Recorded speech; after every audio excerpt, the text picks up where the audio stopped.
वो बढ़ क्यों नहीं सकते? क्योंकि जो बड़े इंडस्ट्रियलिस्ट लोग हैं जिनके पास बहुत सारा पैसा है वो किसी को आने ही नहीं देते वो सेगमेंट में। Database has become a very very important technology. Hello and welcome guys, you're watching Rising Bharat. I am Avi Raj. So finally we are at the Rising Equality Entrepreneurship Forum and हमारे साथ जो बहुत ही special guest हैं Siddharth Ugrankar from the Kila. Thanks for the coming. Thank you for having me. So मतलब कि जब भी हम थोड़ा सा अगर पास्ट में डेटा देखते हैं पास्ट 10 ईयर्स का, तो उसमें से जो हमारी जीडीपी का कंट्रीब्यूशन है वो 30% एमएसएमई से आता है and also the 40% exports came from the also MSME sector.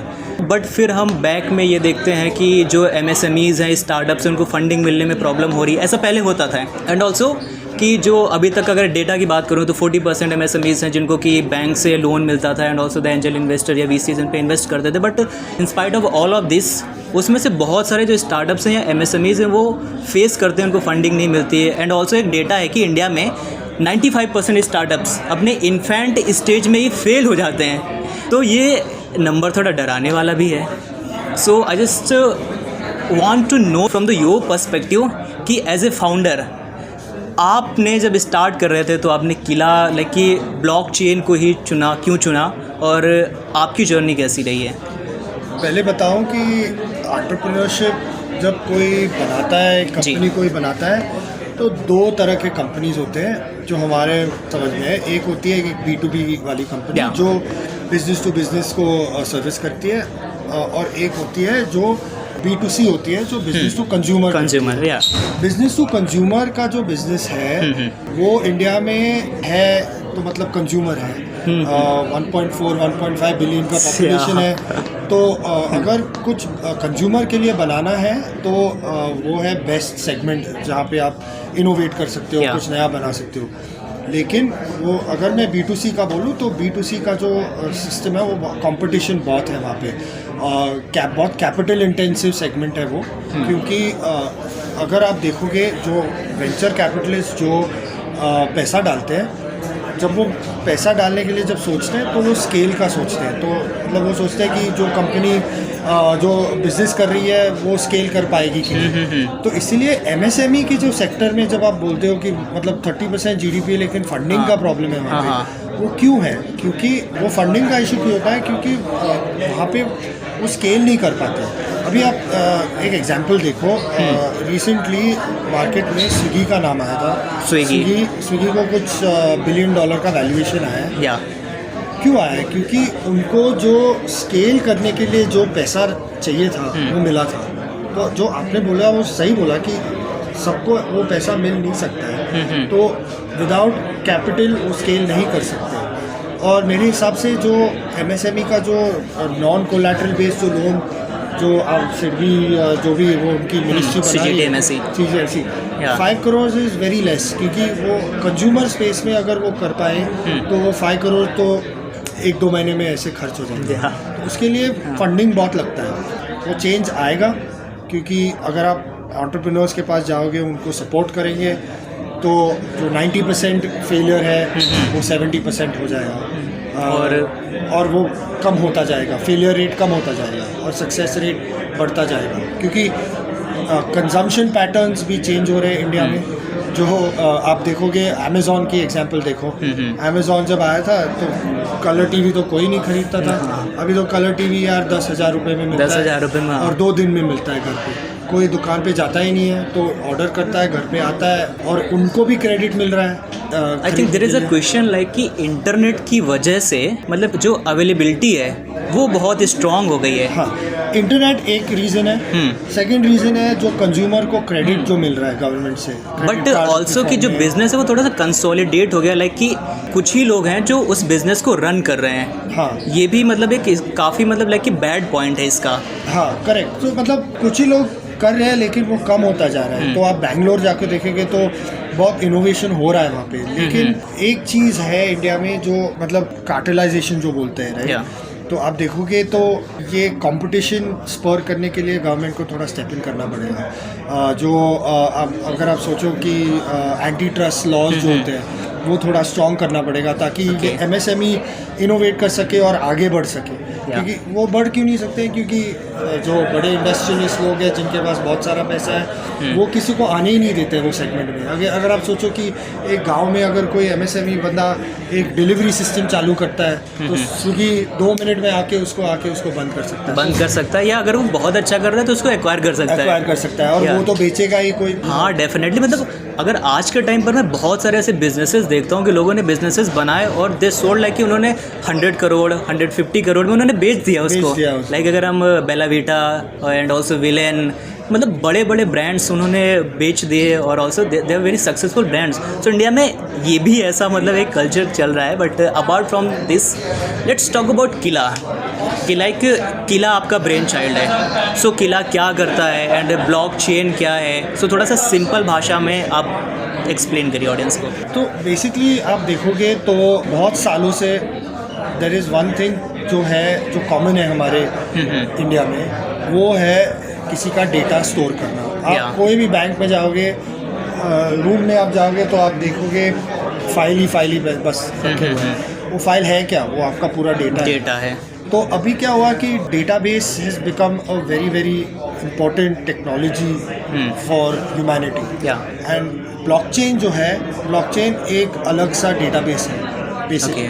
लेकिन डिफरेंस क्या है कि जब आप एक स्टैंडर्ड डेटाबेस में डेटा स्टोर करते हो तो बस डेटा यहाँ से वहाँ पे जाके स्टोर होता है और बस ख़त्म। फिर अगर आपको उसको एक्सेस करना है, चेंज करना है, आप कोई कर सकते हो। ब्लॉकचेन की खूबी क्या है कि जब आप डेटा स्टोर करते हो तो डेटा एक तरीके से स्टोर होता है जहाँ पे उसको लेजरिंग बोलते हैं। तो लेजरिंग मतलब कि समझ कि अभी आज जाके आइसक्रीम खरीदता है तो वो जब आइसक्रीम खरीदता है उसका डेटा स्टोर हो जाता है। फिर वो कल जाके गाड़ी खरीदता है, फिर वो गाड़ी को चलाता है, फिर गाड़ी में पेट्रोल डालता है। तो हर एक जो इवेंट होता है वो ब्लॉकचेन में ऑटोमेटिकली स्टोर हो जाता है और अभी की लाइफ हिस्ट्री बन जाती है हमारी। तो मतलब इंटायर लाइफ का जो डेटा है वो ब्लॉकचेन में ऑटोमेटिकली एक चेन की तरह स्टोर हो जाता है। तो इसकी अभी को जाके चेक करना है कि उसने 5 साल पहले क्या किया, तो वो ब्लॉकचेन में जाके सीधा 5 साल पहले के जो ब्लॉक है वो वहाँ पे जाके देख सकता है कि 5 साल पहले उसने 5 रुपए के लिए एक आइसक्रीम खरीदी है, वही आइसक्रीम अभी 50 रुपए की हो गई है। तो वो ऐसा एनालिसिस कर सकता है। मतलब लाइक उससे में इन्फ्लेशन रेट भी पता चल सकता है भाई कैसे बढ़ रहा है। तो ब्लॉकचेन वो है। और उसी दूसरी खूबी क्या है कि एक बार जब डेटा उसमें स्टोर हो जाता है ना तो वो कोई चेंज नहीं कर सकता है। अगर आप पूछोगे कि वो बेनिफिट क्या है उसका, आप सोचो इंडिया में कोई प्रॉपर्टी खरीदता है गांव में, तो अगर बेचारा फार्मर जाके वो खरीदता है, फिर कोई आके वो 7/12 में जाके उसका नाम बदल देता है और बेचारे को पता ही नहीं है। तो वो ब्लॉकचेन क्या करेगा उसके लिए कि जब वो खरीदता है उसका जो प्रॉपर्टी डिटेल्स है, प्रॉपर्टी का प्राइस है, ओनर है, प्रॉपर्टी की बाउंड्रीज है, अगर आप ब्लॉकचेन में उसको स्टोर करेंगे आप उसको चेंज नहीं कर पाओगे कभी। तो वो जो बायर है उसकी पूरी एसेट प्रोटेक्ट हो जाती है, तो कोई उससे छीन नहीं ले सकता है क्योंकि आप जाके उसको चेंज कर ही नहीं सकते। Okay, so now the question is कि अगर आपके पास किसी का डेटा स्टोर्ड है आप उसको लेवरेज कर सकते हैं, ठीक है। सो आप इसकी सेफ्टी कैसे इंश्योर करते हैं? तो एक है जो ब्लॉकचेन क्रिप्टोग्राफिकली जो डेटा स्टोर करता है, ओके राइट। तो 2 तरह की चीज़ें होती है, एक होता है डेटा और एक होता है एसेट। तो समझो कि आपकी प्रॉपर्टी के डॉक्यूमेंट्स है वो एसेट होते हैं।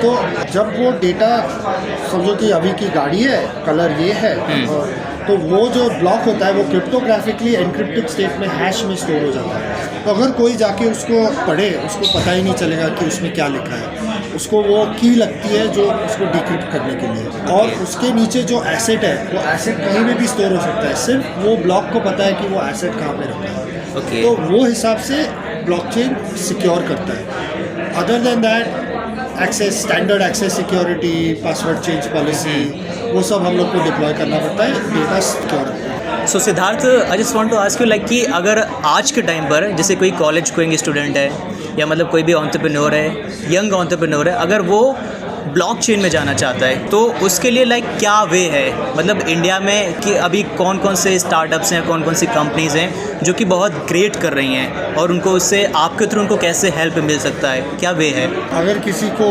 इनोवेट करना है तो वो हमारे साइट पे जा सकते हैं, kila.io। Free subscription sign up है वहाँ पे, वो फ्री लाइसेंस मिलता है और सिंपल API JSON API जो है हमारा वो इंटीग्रेट करके वो अपना यूज़ केस बिल्ड कर सकते हैं। Okay. अगर उनको और एक लाइसेंस चाहिए वो हमें ईमेल लिख सकते हैं, हम लोग उनको फ्री डेवलपर लाइसेंस दे देंगे। Great.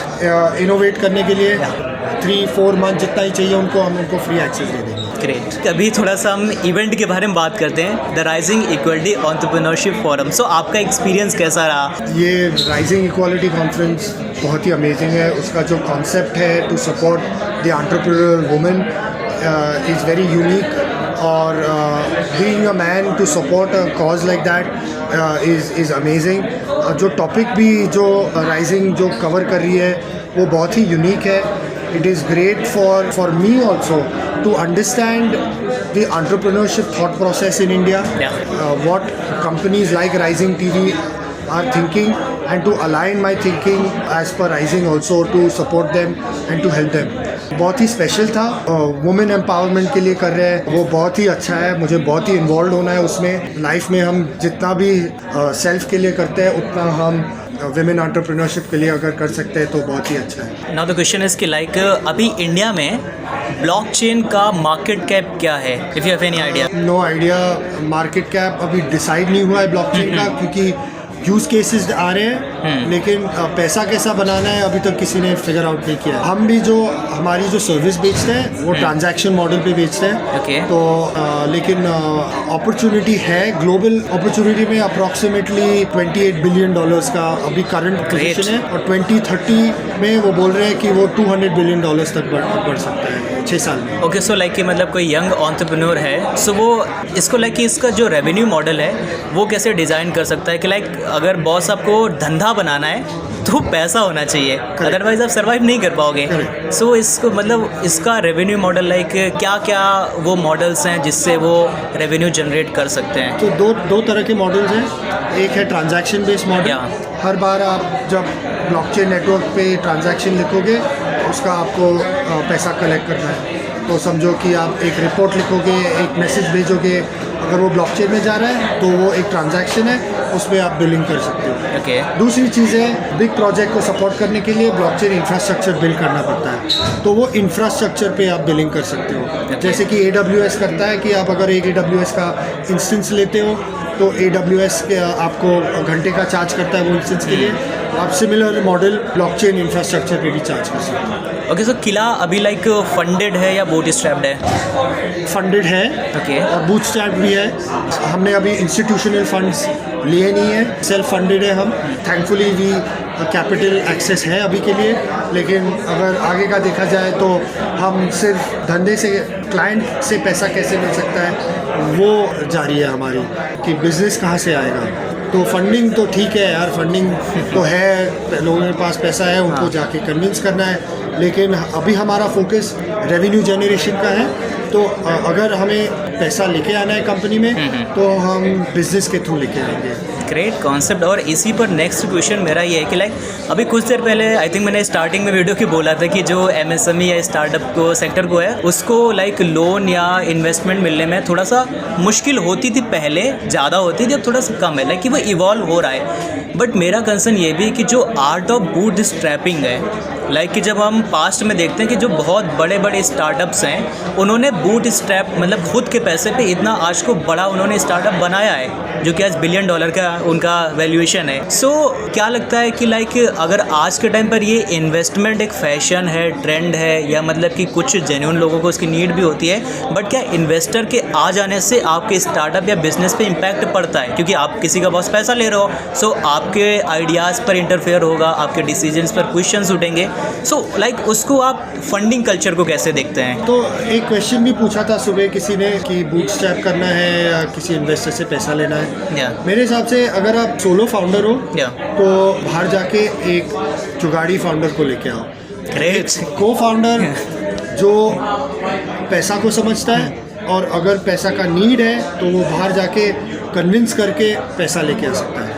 क्वांटम ऑफ मनी जो बोलते हैं कि कितना पैसा रेज किया वो इम्पोर्टेंट नहीं है, क्योंकि जब बूटस्ट्रैप कंपनी है the first goal is idea validation, और आइडिया वैलिडेशन के लिए कभी कभी पैसा लगता है लेकिन ज़्यादा पैसा नहीं लगता है। तो जो ड्रिप फाइनेंसिंग जो बोलते हैं, आप ड्रिप करो, वो जो आपको, आप एक स्ट्रॉन्ग को फाउंडर को लेके आओ जो आपके आइडिया में बिलीव करता है, और वो स्ट्रॉन्ग को फाउंडर का जॉब होना चाहिए access to capital. Once you validate idea, then you are in a better position to negotiate with VCs. Great. So sir ने जैसे बोला कि आप एक थोड़ा जुगाड़ू आइडिया ढूंढो, and India is also known for jugaads. Exactly. Okay. और सर ने मेंशन किया है कि लाइक आप अपना एक अच्छा को फाउंडर भी ढूंढ सकते हैं, बट को फाउंडर ढूंढना क्या इतना ईजी होता है, लाइक कि how to find a great cofounder. And I think we are running late, so ये मेरा लास्ट क्वेश्चन है.